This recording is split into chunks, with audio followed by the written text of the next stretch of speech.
Right, let's talk a little about Edinburgh Rape Crisis Centre. So there's an extraordinary employment tribunal concluded earlier this week, essentially found that aside from discriminating against an employee for gender critical beliefs, that this Rape Crisis Centre was really just putting gender ideology ahead of patient needs, turning women away if they wanted to be seen, dealt with by only women. I mean, Graham, what have you made of this? Not just turning them away, but not telling them about Beera's place, which is J.K. Rowling's Rape Crisis Centre, which gives that guarantee that there will be no men administering help, or whatever the phrase is when it comes to therapy. So it's absolutely extraordinary. But I've been writing about this bloke, but Midrul Wadha, for like a couple of years now. You can call him a bloke on this podcast. Yeah, I know. But I've been writing about him for a few years now. And what I don't understand why it's not a bigger scandal, because I don't think I've seen anyone mention it yet, is a story that we reported on. He and his partner made a lot of money from closing down rape crisis centres in Scotland. These contracts were pretty big. So I don't understand why people haven't knitted some of that together to add to the scandal, because obviously it's clearly a scandal on its own. I mean, it's interesting because there's many. It would already, you would think, be scandalous, the fact that having a man run a rape crisis centre, and then you have what's been revealed over through the course of this tribunal, that essentially, discriminating against gender critical staff members, turning away, essentially calling vulnerable women bigots, putting their emails in a folder marked hate. Yeah. And I've received 2 emails from women who say that they're self-excluding from Scottish Rape Crisis Services purely because of Wadha, And also, I think special mention should go to, there's a podcast called The Guilty Feminist. Oh, yes. They're the ones that interviewed Wadha and allowed him to get away with some of these phrases that you're talking about. I think the exact one was something like, even bigots can be the victims of sexual violence, something like that. And women should learn to reframe their trauma. And, yes. Because he's a man and he thinks that men should be allowed to do this job. It's just, it's one of these scandals that just keep tumbling out of this movement, but you can't get people to cover it. Yeah. Joe Bartosh will cover it. You guys will cover it. Yeah. But as soon as it gets out into the Times has been very good. And the Mail, sorry, now I sound like that Python sketch about the Romans. But there's been a few good newspapers. But you won't see it in the BBC. You won't see it in the BBC. You won't see it in any of the, what you might call the liberal system. Which is where change happens. When those people pay attention to something, then bizarrely, it has a consequence. Yeah, Ireland at the moment is a very good example of rule by Twitter. It is literally what is popular on Twitter is whatever they're doing. And I think that this is a similar story in terms of the way people are covering this issue. I keep thinking of it like an aristocracy. I think it's an aristocracy. It's a group. You notice they turn off replies on their messages. They just ignore things that don't suit them, like the cast review, stuff like that. So it's an aristocracy. And your opinions, which is why they turn off replies, are of no value to them. No, or worse, they can get you in trouble, get you cancelled, get you arrested. Send the police after you, is often the case. But I think the Rape Crisis Centre is similar to the women's prisons part of the whole gender debate in demonstrating just, it's not a new point, but the abject misogyny of this. Because misogyny, the hatred of women effectively, I think really plays out in a situation where you are dealing with someone who's been the victim of domestic violence, rape, sexual assault, whatever, is there for a place of safe haven and treatment. And high up your agenda for dealing with this person is to insist they effectively check their privilege and interrogate their own biases. It is also to completely overwhelm their own wishes to only be treated by women. It's also the fact that the idea of a women's shelter is also safeguarding idea. It's not, Yeah. which is the fact that, while it's not to suggest that all men will take advantage of vulnerable women if given the opportunity, there's a small subset of them who will, and therefore you have these blanket protections as a consequence. And the prison thing is a perfect example. The fact that you have, whether it's in a rape crisis centre or it's in a women's prison, you are dealing with, by definition, the most vulnerable women in society, and that you are happily putting them not just in second place, but third or fourth or fifth place to the demands of ideology or individuals who believe themselves to be something that they are not. It's mind-boggling, even if we have seen so many examples of it in recent years. Yeah. That's the thing. One of the problems we've had, those of us who were talking about this early, is that people just didn't believe us. Because you would think that a rapist in a woman's prison is enough scandal to keep to get an inquiry going for a year, right? And then you'd think that men taking women's prizes in sport would be enough to launch an inquiry into what's going on in sport at the moment. I think Sport Football recently, ITV, in fact, ITV hid replies on a decision by Sport Football to include trans women in the Women's League. And all the replies are negative, you know? Anyway, sorry, I didn't want to get back onto that, but scandal after scandal after scandal. Amy Challoner in Stonewall, why did that scandal not happen? Her father was a rapist and he tortured a child in the attic of their home, and Amy Challoner said nothing about it while he was at Stonewall, while he was with the Greens. Sean Berry silenced a whistleblower, Andy Healy, who tried to get the story out. Where are all these scandals? Yeah. Do you know what I mean? Yeah. It's like they seem to only happen on certain occasions, like I guess it was the case being resolved. Yeah. But do we really have to wait that long every time Yeah.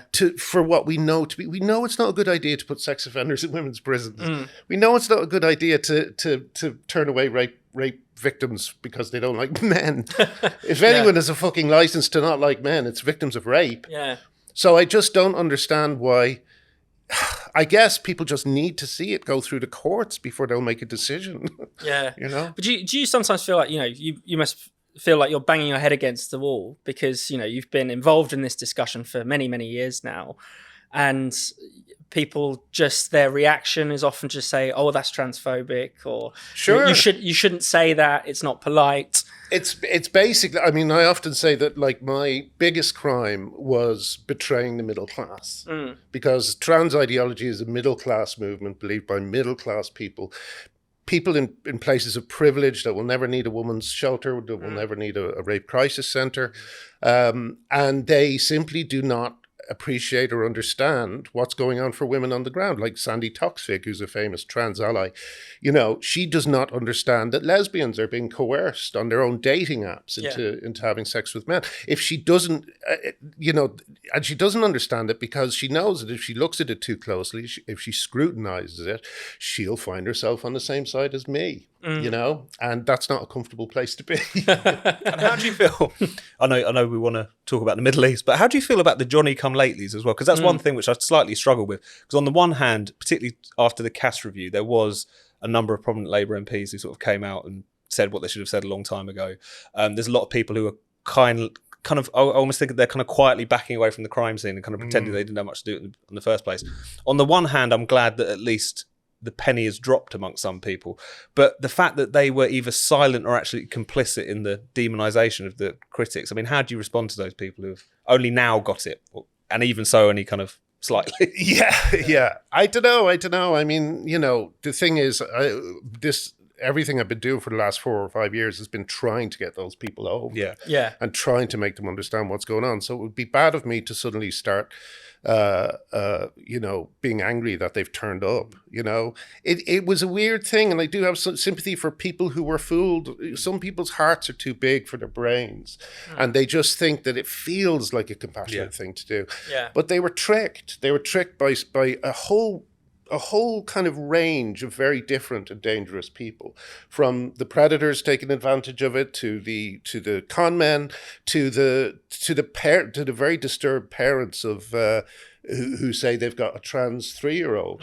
Tell you an interesting thing that I don't think enough people know about, and I always have to be careful because it's kind of a hard thing to explain. But one of the things that I think it was the interim cast review found out was that in these gender clinics of, say, parents bringing a child in to be transitioned, there was, quote unquote, an overrepresentation of parents whose first child had died and was the opposite sex. Right. Right? Mm. Now, again, where's the scandal? Why didn't that happen? Yeah. That's an extraordinary thing. Yeah. If that's why if parents who are so grief-stricken that they're trying to recreate their first child, you know. And you see similar, you know. But those are the people I have sympathy. They were fooled. They were tricked. Yeah, of course. And I mean, there are some less sympathetic parents as well who didn't want to have gay children. That was a recurring story from many of the Tavistock whistleblowers. I don't think either set of parents are sympathetic in that way. I think it's crazy in both. It's just insanity. But the thing is, this insanity works in a different ways on different groups of people. Yeah. As you say, homophobes, they get to just, never have to face their friends with their gay kid. Oh no, he's a woman now. And if you disagree, then you get beaten up. Yeah. Or cast out, It's a gift for homophobic parents. and also, I mean, I suppose another thing that maybe is sort of sympathetic to the Johnny-come-latelys is the fact that, well, all the people they've trusted have gone along with this. Yeah, the BBC, absolutely. the NHS, the institution, the capture of the institutions was so important in all of this because, people don't read up on everything all the time. They're not going to be across all of the information on gender medicine or what have you. But if they looked on an NHS website, if they read who was pointed to as the kind of authority on this, whether it's WPATH or anyone else. These are institutions which are taken seriously by the British state. They take their guidance. These people are supposedly academically accredited experts and so on. And they were all singing from the same hymn sheet. The fact that it was all complete mumbo jumbo was, you can understand why they weren't aware of that, I suppose. Absolutely. Point. I mean, but then again, there's another scandal that didn't happen. I mean, it's so weird because these stories just kind of came out and just nothing happened to them, But one of the big ones that meant that I think is one of the reasons why WPATH took out their latest standards of care. They bring them out every so often. I'm not sure if it's every year, but they took their latest one down off the website because it was revealed by the Cass Review, but also previously by Redux, that it was linking to a site full of child pornography about castration. Was this the Eunuch Archives? The Eunuch Archives, yeah. There was something like 4,000 stories and something like 40% of them were tagged minor, right? So this is WPATH, supposedly the world leader on healthcare, sharing a child pornography site about the thing they're doing to kids.